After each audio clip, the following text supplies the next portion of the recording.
Assalamualaikum warahmatullahi wabarakatuh. Pada malam ini saya akan menceritakan hikayat Hang Tuah. Baik, jadi di masa kesultanan yang sedang berjaya, hiduplah 5 sahabat yang setia. Yang pertama namanya Hang Tuah. Ingat, Hang Tuah. Yang kedua namanya Hang Jebat, lalu ada Hang Kasturi, lalu ada Hang Lekir, lalu yang terakhir ada Hang Lekiu. Nah, si 5 ini, mereka itu dari kecil sudah ditunjukkan cara keberanian, kepandaian, ilmu bela diri, cara menjadi orang yang berani. Nah, pada suatu ketika, mereka itu berhasil menyelamatkan sebuah bendahara, seseorang bendahara, dari serangan perompak. Karena keberanian itu, mereka dibawa ke istana, lalu diangkat menjadi hulu balangnya raja. Hulu balang ini tentara. Hang Tuah tumbuh menjadi pendekar yang sangat hebat, sangat amat hebat, dan paling setia kepada sultannya, yaitu Sultan Melaka. Ia dikirim ke berbagai negara, ke berbagai negeri untuk mengemban misi diplomatik.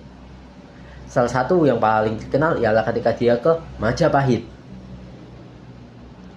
Nah, si Hang Tuah ini, dia mengalahkan seorang pendekar terkenal bernama Taming Sari dan mendapatkan keris pusaka Taming Sari.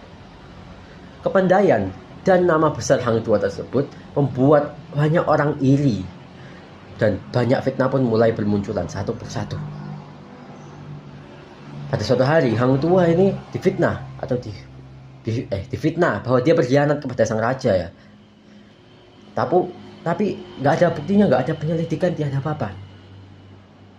Tentu saja sultannya murka kepada Hang Tuah karena fitnahnya sudah menyebar bagaikan api ya. Jadi sultan ini murka, ini marah besar, dan memerintahkan biar Hang Tuah dihukum mati. Tapi bendaharanya yang tahu kalau Hang Tuah itu nggak salah, dia nggak punya salah apa-apa. Si bendaharanya menyembunyikan Hang Tuah dari sang raja. Jadi sekarang Hang Tuah kita sedang bersembunyi sekarang ya, karena sudah disembunyikan sama bendahara. Semua orang, bahkan sahabat-sahabatnya itu yang 4 tadi itu, yang lain itu, mengira Hang Tuah sudah mati, dieksekusi. Tapi sebenarnya enggak kan, karena disembunyikan bendahara. Hang Jebat, sahabat karibnya Hang Tuah, ini murka, marah besar ya.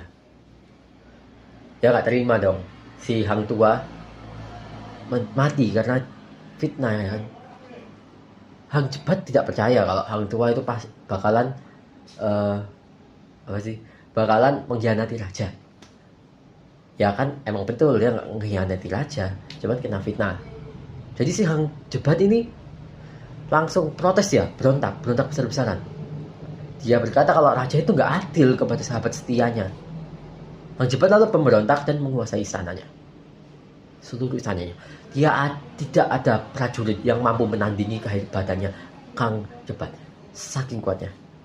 Pada akhirnya sultannya menyesal dan meminta Hang Tuah yang ternyata masih hidup untuk kembali dan menghentikan Hang Jebat. Nah, di situ mereka pun tarung.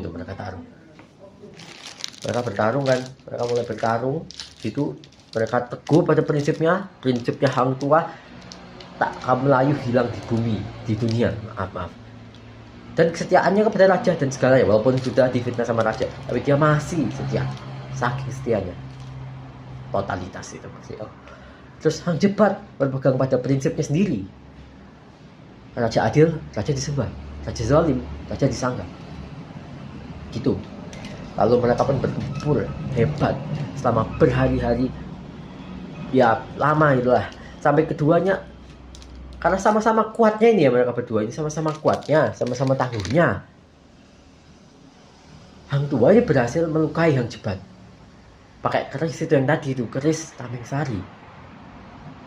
Walaupun mereka sama-sama kuat, tapi karena Hang Tuah memiliki kerisnya itu, jadi Hang Jebat pun tewas di tangan sahabatnya sendiri. Jadi pada akhir kisahnya, Hang Tuah kembali mengabdi kepada sang sultan, kepada raja. Kalau saya pribadi, saya nggak tahu kenapa beliau kembali menjadi bawahannya raja setelah segala yang dia lewati. Tapi hidupnya tidak lagi sama sekarang. Dia tetap jadi hulu balang utama, tapi bayang-bayangannya, semuanya yang telah dia lalui, kematian temannya di tangannya sendiri, itu nggak bisa hilang dari pikirannya. Itu selalu menghantuinya sampai kapanpun, sampai di titik dia mati. Kisah mereka pun dimunculkan pertanyaan besar. Kisah mereka memunculkan pertanyaan besar, yang terus dibahas hingga kini. Manakah yang lebih utama? Kesetiaan kepada raja atau pemimpin, atau keadilan bagi teman atau sahabat? Baik, terima kasih telah mendengarkan cerita saya. Saya Kian Zahian Andra Purnomo. Wassalamualaikum warahmatullahi wabarakatuh.